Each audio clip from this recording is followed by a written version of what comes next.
Olá pessoal, hoje eu trago para vocês algumas experiências e oportunidades e desafios quando se trata de resiliência hídrica, né? Um tema que vem sendo bastante discutido em diversas interfaces. Antes de nós iniciarmos a apresentação dessas duas experiências, a primeira parte do estudo ela é referente a um conceito relativamente recente no país, com relação à resiliência hídrica, que conecta ao mesmo tempo com os eixos ou setores, né, estratégicos, água, energia e alimento, do inglês Water, Energy and Food.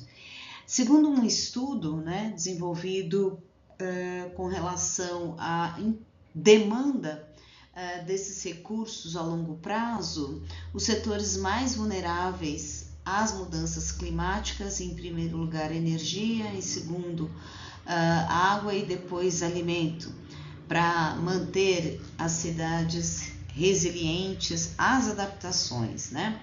Nessa perspectiva WIF, Water, Energy and Food, que é uma ferramenta, né, para tomada de decisão em que há a interpretação ambiental e urbana dos problemas vivenciados na cidade, visando uma perspectiva de sustentabilidade. Essa ferramenta é uma estratégia para construir a resiliência tanto da sociedade quanto as comunidades inseridas nela, frente às mudanças climáticas. Muito bem. Alguns estudos brasileiros que utilizam esta metodologia em diversas vertentes, dentre as quais nós temos um grupo de estudos e desenvolvemos 2 trabalhos, um em 2023 e outro agora recente, em maio de 2025, que eu apresento para vocês uma parte desse estudo aqui, que foi apresentado num congresso internacional em Portugal. Bom, quando a gente fala de mudanças climáticas, né, o Brasil desenvolveu em 2020 uma plataforma chamada Adapta Brasil, pelo Ministério da Ciência, Tecnologia e Inovação. É uma plataforma digital que teve um apoio aí do INPE, de uma rede de pesquisa e educação com suporte do próprio Ministério, né? E os principais eixos estudados, ou melhor, apresentados nessa plataforma digital para todos os municípios brasileiros, estão inseridos nesse grupo, né? Fontes de água e segurança alimentar, segurança energética, saúde, infraestrutura portuária, desastres geohidrológicos, infraestruturas de rodovia e infraestruturas de ferrovia, né? Bom, nesse documento que eu inicio a apresentação, o objetivo foi estudar a região metropolitana de Campinas, considerando alguns destes indicadores, não todos, que estão inseridos nesse grupo aqui, fontes hídricas. Os indicadores, ou melhor, os índices, né, que compõem o índice de seca, foi baseado no índice de vulnerabilidade, capacidade adaptativa e sensibilidade através dessa vertente WIF, Water, Energy and Food. Então, a nossa área está aqui, são 20 municípios da região metropolitana de Campinas, em torno de 3,3 milhões de pessoas, né? A principal economia dessa região, então aqui nós temos o mapa do Brasil, o estado de São Paulo e a região metropolitana de Campinas, né? Se caracteriza principalmente por uma diversidade de parque industrial e também tem um forte setor agrícola e agroindustrial. Mas essa região aqui, né, Metropolitan Region of Campinas, é também uma área crítica com relação aos estudos de planejamento urbano, cujas preocupações acabam focando, né, a vulnerabilidade social e domiciliar, econômica e, ao mesmo tempo, desenvolvimento territorial e econômico. Mas não podemos deixar de falar que A gestão ambiental, o saneamento e a governança também são outros elementos chaves dessas preocupações, segundo um estudo aí do governo do Estado de São Paulo em 2018. Muito bem, com relação à metodologia que foi desenvolvida nessa primeira parte da pesquisa que eu trago para vocês, baseada em índices e indicadores. Então, a plataforma Adapta Brasil apresenta um índice de risco de impacto à seca para essas 3 vertentes. E aí o foco desse estudo está nesse eixo, vulnerabilidade, né? A exposição e ameaça climática para esse estudo não foi considerado. Esse indicador, na verdade, ele avalia o impacto no sistema socioecológico. A vulnerabilidade, ela mensura a suscetibilidade dos impactos às mudanças climáticas. Sensibilidade e capacidade adaptativa. Capacidade adaptativa é a habilidade de se recuperar, de se ajustar a uma frente de ameaça climática. E a sensibilidade está relacionada a um sistema socioecológico que potencialmente pode ser modificado ou afetado pela seca. Entre parênteses, é o número de indicadores considerados em cada grupo. Então, a vulnerabilidade é composta pelo grupo sensibilidade e capacidade adaptativa, e cada um tem uma quantidade de indicadores de água, energia e alimento. Mas essa metodologia foi levantada em 2024. Em agosto de 2025, a composição dos indicadores e a quantidade dos indicadores para todos esses componentes, vulnerabilidade, exposição à ameaça climática, mudou, foi alterada, né? Então, esse estudo foi feito com base nos indicadores e a estrutura que existia na época. Independente disso, a faixa de avaliação dos indicadores, ela foi normalizada de 0 a 1, onde 0 representa o mais baixo impacto e 1 o mais elevado impacto. Muito bem. Então, o que é interessante, além de considerar esses indicadores, nós também consideramos um plano de adaptação climática que foi elaborado pelo município de Campinas em 2024, onde assumiu o compromisso de reduzir as emissões até 2025, né? E esse plano apresenta uma série de diretrizes com relação à justiça climática e a melhoria do bem-estar público, né? Nós analisamos esse plano municipal, considerando a perspectiva WIF, que não tem aqui nesse plano, e identificamos as fraquezas existentes na região, tanto pelos indicadores, e adaptamos, então, essa diretriz, que é para o município, para uma escala regional. A gente assumiu que o setor hídrico, dentro de água, energia e alimento, era o setor mais bem preparado, mais estruturado com relação às adaptações climáticas, por conta da própria condição crítica, né, que vem afetando o meio ambiente, como a escassez hídrica. Tem um sistema de uso da água e demanda hídrica em constante mudança, e também por existir políticas públicas baseadas em alguns planos e metas. Então, nessa hipótese, o setor energético e alimentar são aqueles que estão a caminho para atingir um desempenho melhor, mas ainda são os eixos inferiores com relação ao setor hídrico. Essa era a nossa hipótese em 2024, e aí vou mostrar para vocês, então, o que a gente obteve da análise desses indicadores. Nós convertemos esses indicadores, nós colocamos isso numa planilha eletrônica, depois colocamos isso num mapa de georreferenciamento, né, onde nós utilizamos o QGIS. Muito bem. Então, o nível desse índice mostra que quanto mais verde escuro, mais baixo é o impacto, e quanto mais vermelho, maior é o impacto, né? Acima de 0,8 a 1. Lembrando que a escala normalizada é de 0 a 1, porque todos os indicadores eles têm unidades de mensuração distintas, então uma forma estatística é normalizá-los. O que a gente observou? No índice de sensibilidade, o setor energético foi aquele menos impactado. Vocês estão vendo aqui, né? Ele tem baixo impacto para praticamente aí os 20 municípios.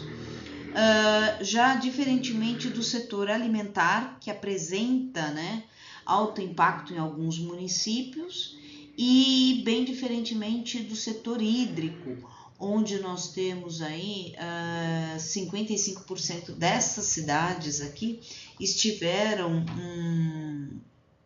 55% estiveram acima do índice de sensibilidade do setor energético, né? Então, isso mostra que aqui, incluindo o setor hídrico, o setor de Campinas, que é esse município maior, a gente pode ver que ele tem um impacto moderado. Então, o impacto moderado são esses municípios delimitados pela cor amarelo mais claro, né, um laranja mais claro, e laranja mais escuro, um alto impacto. Mas nós não tivemos um impacto elevado, né, que está em vermelho. Então, nós temos aqui que o setor energético apresentou os melhores resultados, né? Com relação à vulnerabilidade, o setor energético e o setor alimentar também apresentou, né, impactos moderados, né? E o setor hídrico, nós temos apenas um município aqui que se destacou como um menor impacto observado naquele período com aqueles indicadores, né? E isso significa o quê? Que esses municípios aqui, que estão mais para o amarelo, laranja escuro, eles, no setor alimentar, tem que ser estudado para verificar o que está acontecendo e o que está promovendo este impacto relativamente moderado a alto, comprometendo esses municípios. Novamente, o setor energético se destacou como baixo impacto no índice de vulnerabilidade. E, por fim, a composição do risco, né, climático à seca mostra que o setor hídrico e alimentar foram aqueles que tiveram o pior desempenho, ou seja, esse mapa é a sobreposição, é o resultado da sobreposição dos índices anteriores, né? Que apresentaram pior desempenho para a seca nessa região. Então, se a gente observar aqui, dos 16 municípios, 80% estão com alto impacto, e o alimentar, dos 8 municípios, que representam 40%, estão também um alto impacto, diferentemente do risco energético, que é o índice final, que no geral apresentou um melhor desempenho para 65% dos municípios, que estão em verde aqui, em amarelo moderado, e 35% com baixo impacto, ou seja, o risco energético de impacto à seca se mostra moderado na maior parte dos municípios e baixo impacto. E o que a gente ainda tem com relação a essas análises, né? O setor hídrico, 75% dos municípios ainda está com a capacidade adaptativa moderada e 20% com baixa capacidade. O setor energético, 75% tem alta capacidade adaptativa e 20% de capacidade moderada, e o setor alimentar, 45% dos municípios atingiram alta capacidade adaptativa. Portanto, a capacidade adaptativa moderada, ela retrata 40% desses municípios, e 20% deles tiveram baixa capacidade adaptativa, como a gente viu nos mapas anteriores. O risco ao impacto da seca, que é a composição daqueles 3 componentes, né, que é a análise agrupada dos 3 componentes, mas nós não fizemos o grupo de vulnerabilidade, ele mostra que, pela vulnerabilidade, o setor hídrico é o que apresenta maior risco de impacto, né, com os índices um pouco mais elevados, diferentemente do setor energético e alimentar, como pudemos ver anteriormente.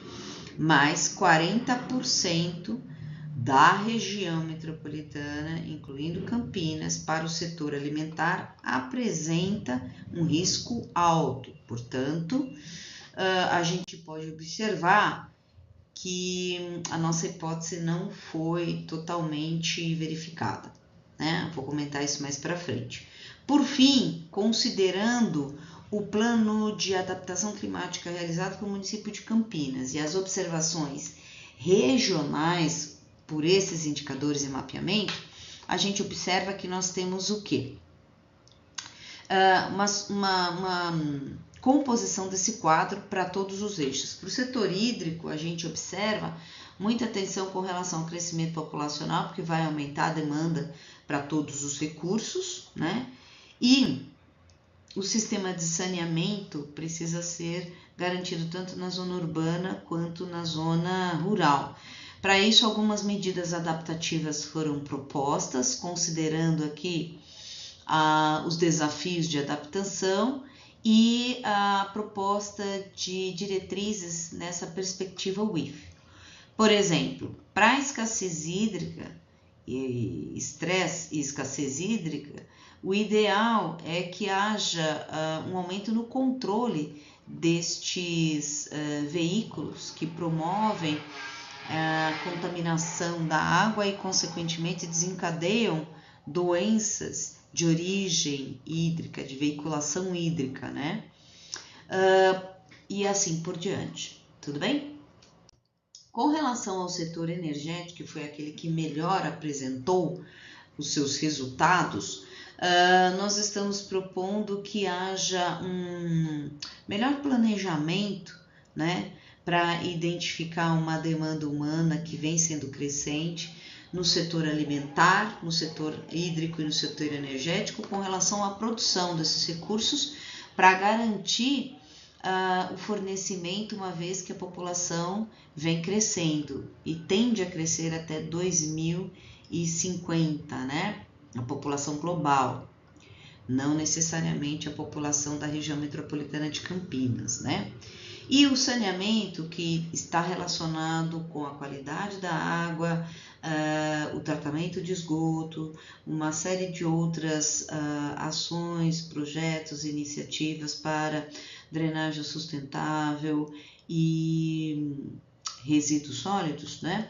Aqui existe uma orientação do próprio plano, que é reduzir as emissões desses gases de efeito estufa para mitigar, portanto, os impactos climáticos e, consequentemente, melhorar a qualidade dos corpos hídricos, principalmente para o setor agrícola e energético, né?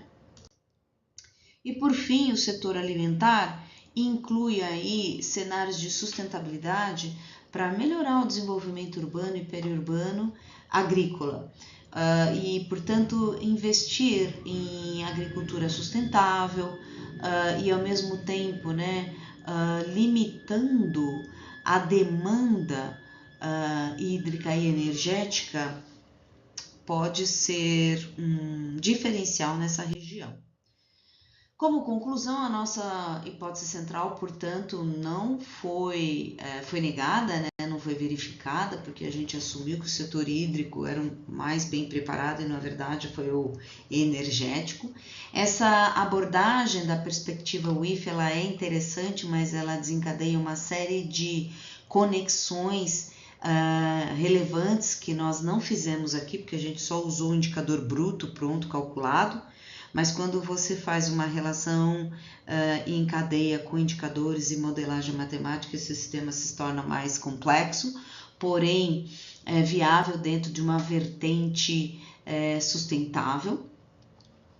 E principalmente o setor hídrico é aquele que precisa de um apoio e um olhar mais cuidadoso com relação às metas da sustentabilidade, uma vez que o setor energético foi aquele que apresentou melhores resultados, para a maioria dos municípios aí estudados. Aqui são as referências desse primeiro estudo, dessa primeira experiência científica, tá certo?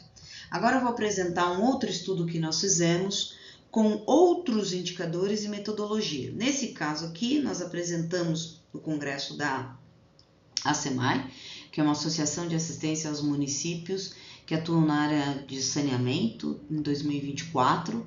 O objetivo foi avaliar essa resiliência urbana às mudanças climáticas utilizando indicadores de sustentabilidade nessa bacia aqui, que fica no centro do estado de São Paulo, a bacia Tietê-Jacaré, que abrange em torno de 1,6 milhões de habitantes. A base conceitual ela é um pouco distinta da anterior, então por isso que é uma experiência, desafios e oportunidades. Se a gente muda a metodologia e muda o local, nós temos outros estudos, mas podemos fazer análises comparativas. Aqui a gente traz uma ideia apresentada pelo IPCC das principais interações e tendências. Muito bem. Então, para as causas dos impactos climáticos, nós dependemos da sociedade, das interações da sociedade com o meio, mas ao mesmo tempo com o ecossistema em que nós temos a biodiversidade. A troca desses sistemas pela sociedade e dos ecossistemas para o meio, se eles não estão bem controlados, planejados, de forma harmônica, se desencadeia, portanto, os impactos climáticos. Portanto, numa visão voltada mais para a governança, com apoio financeiro, conhecimento e técnico e capacidade tecnológica para catalisar condições melhores de aproveitamento e uso de tecnologias, surgiu um novo conceito de risco climático para a resiliência, né? Ou seja, para o desenvolvimento dessa resiliência climática, é importante ter ações que mitiguem o uso dos sistemas humanos, mas na verdade a transição desses sistemas juntamente com a transição dos ecossistemas, para que tenha, portanto, uma mudança climática mitigada, minimizada, né? Nessa base conceitual, portanto, diferente daquela WIF, em que se faz uma análise água, energia e alimento ao mesmo tempo, aqui nós partimos por uma coleta de dados documental e uma ferramenta estatística para a gente analisar os indicadores, uma vez que todas as unidades de mensuração são distintas. Essa tabulação de dados fizemos em planilha eletrônica e para os 34 municípios que estão nessa bacia. O primeiro estudo contemplou 20 municípios na região metropolitana e abrangeu 3,3 milhões. Aqui são 34 municípios, em torno de 1,6 milhões, né? Uma bacia hidrográfica, lá era uma região metropolitana. Parte desse estudo, nessa época, em 2024, estava sendo estudado num doutorado, que hoje em 2025 já foi finalizado, né? E esse estudo serviu de base para aplicação na bacia Tietê-Jacaré. Então, vamos lá. Esse estudo foi desenvolvido e finalizado na bacia do Baixo Pardo Grande, a bacia hidrográfica número 12, que tem 12 municípios e abrange 350 mil habitantes, é uma bacia hidrográfica, né? Parte dessa metodologia foi aplicada na bacia hidrográfica Tietê-Jacaré. Essa coleta de dados aqui documental considerou alguns dos indicadores apresentados pela NBR 37120, que trata de cidades e comunidades sustentáveis e basicamente quer medir serviços urbanos e qualidade de vida. Tem 100 indicadores, na época nós utilizamos 3 indicadores, esse estudo evoluiu, né, para 20, depois avançou, e o critério de consideração é que esses indicadores estivessem sendo disponíveis em base digital e que fosse atualizado, porque se fosse um indicador de 10 anos atrás, não faz sentido você considerar porque a dinâmica econômica, hídrica, social e urbana dos municípios, região metropolitana e bacia hidrográfica muda com o tempo, né? Então, se o indicador não tinha dado atualizado, ou seja, 2020 para frente, a gente acabou desconsiderando para análise, né? Por isso que até maio de 2024 foram 20 indicadores, mas esse número avançou um pouco porque foi finalizado em 2025. Muito bem. Nessa época, a gente adotou que a hipótese central era que para o enfrentamento das mudanças climáticas, nós poderíamos utilizar os indicadores de sustentabilidade propostos por essa norma e, consequentemente, relacioná-los com uma análise de resiliência urbana. Para isso, a gente admitiu que a maioria dos municípios desta bacia, qual bacia que a gente está estudando? A bacia Tietê-Jacaré, né? Possui baixa resiliência urbana e climática. Numa escala de 0 a 5, a maior parte da bacia, a maior parte dos municípios estão abaixo de 0,5, considerando aí então, portanto, uma baixa resiliência urbana e baixa resiliência climática. Como havia comentado anteriormente, a normalização foi o método que a gente utilizou estatístico, porque os indicadores eles são todos mensurados com unidades distintas, e nós fizemos a análise por duas vertentes. Uma, a média aritmética dos indicadores por município e a média aritmética dos municípios para cada indicador, tá? Bom, quais os indicadores na época que nós tínhamos relacionados? Considerando os objetivos do desenvolvimento sustentável, foram todos esses indicadores que nós aplicamos na bacia Tietê-Jacaré, para os 34 municípios. Quando a gente fez a normalização, então voltando aqui só um pouquinho, né? O que a gente observou? Nesse momento, nós fizemos a nota 1, então temos os indicadores. Essa nota aqui é um extrato, né? Então aqui tem o município 31, 32, 33, 34, só para mostrar que são alguns municípios que foram estudados, né? Eles não foram identificados aqui com nome, porque o intuito não era esse, era a gente entender a ferramenta e fazer análise do desempenho da própria bacia, tá? Quando a gente faz a análise por essa linha, nós temos a nota 1, que se refere ao desempenho do município frente aos indicadores. Quando a gente faz a média aritmética por linha, diferentemente desse que é por coluna, nós temos a nota 2, que indica o desempenho dos indicadores para cada município, tá certo? Então aqui, ó, é a média de todos os municípios para esse indicador. Aqui é a média de todos os indicadores para este município. Muito bem. Colocando isso de uma forma mais interessante de ser visualizada, já que o indicador é de 0 a 1 num gráfico de radar, considerando aqueles 13 indicadores, a gente observou que quanto mais próximo de 1 são os indicadores melhor organizados para a bacia como um todo, tá certo? Então, nós temos aqui alguns indicadores, como o número de leitos hospitalares muito baixo, né? Consumo doméstico total de água, ele tem um desempenho muito ruim, não significa que o consumo é baixo, significa que o desempenho é ruim e muita gente está consumindo um valor muito alto. Então, esse gráfico é interessante para a gente observar. Praticamente aqui, os indicadores relacionados a saneamento, né? Ambiental, estão bem resolvidos. E alguns outros relacionados às questões, né, exceto esse consumo de água, né, onde a gente observa que tem municípios dos 34 que pagam uma taxa única, e aí, se a pessoa consome mais ou menos, o valor é o mesmo, né, então talvez isso seja um dos indicativos que faz com que aquela população, né, daquela cidade consuma mais água. Outros que pode ser que o valor da cobrança pelo consumo de água seja muito baixo.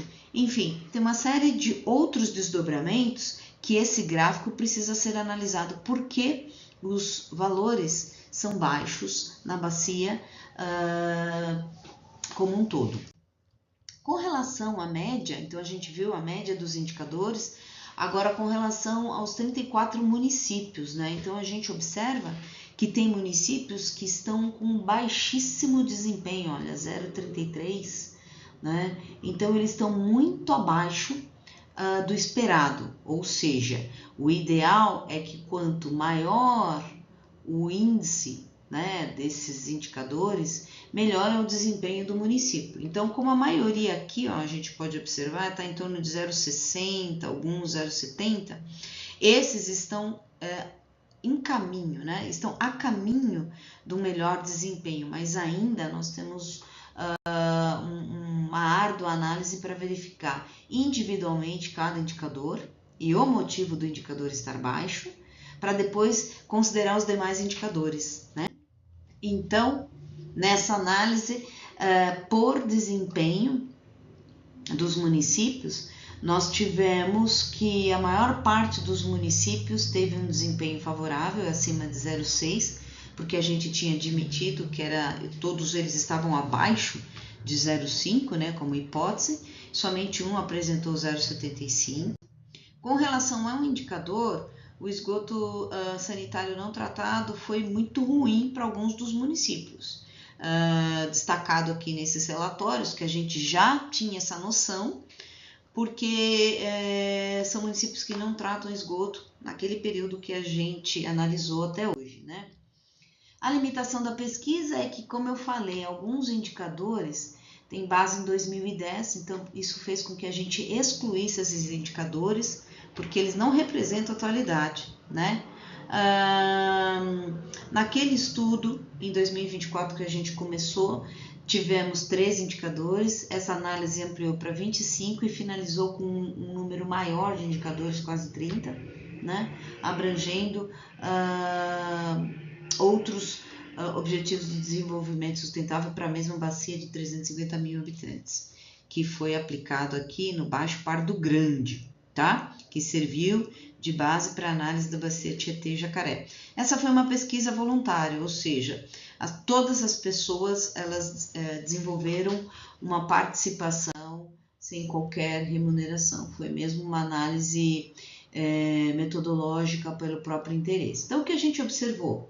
Que, embora a gente tenha essa norma não determina um método de uso desses indicadores. Então, cabe à ciência, nós, pesquisadores, estabelecermos algum método, e foi o que a gente tentou propor, né? Uma análise pela composição da média aritmética dos indicadores por município e uma análise dos municípios para cada indicador. Dessa forma, a gente tentou associar as mudanças climáticas e resiliência urbana. Esse estudo foi finalizado agora em junho de 2025, pode ser consultado no repositório da UFSCar, colocando o nome da própria doutoranda que já defendeu, hoje já é professor em uma outra instituição, e colocando o nome do trabalho. Então, vocês vão encontrar na íntegra esse trabalho disponível da bacia do Baixo Pardo Grande, cuja parte da metodologia subsidiou a aplicação na bacia do Tietê-Jacaré.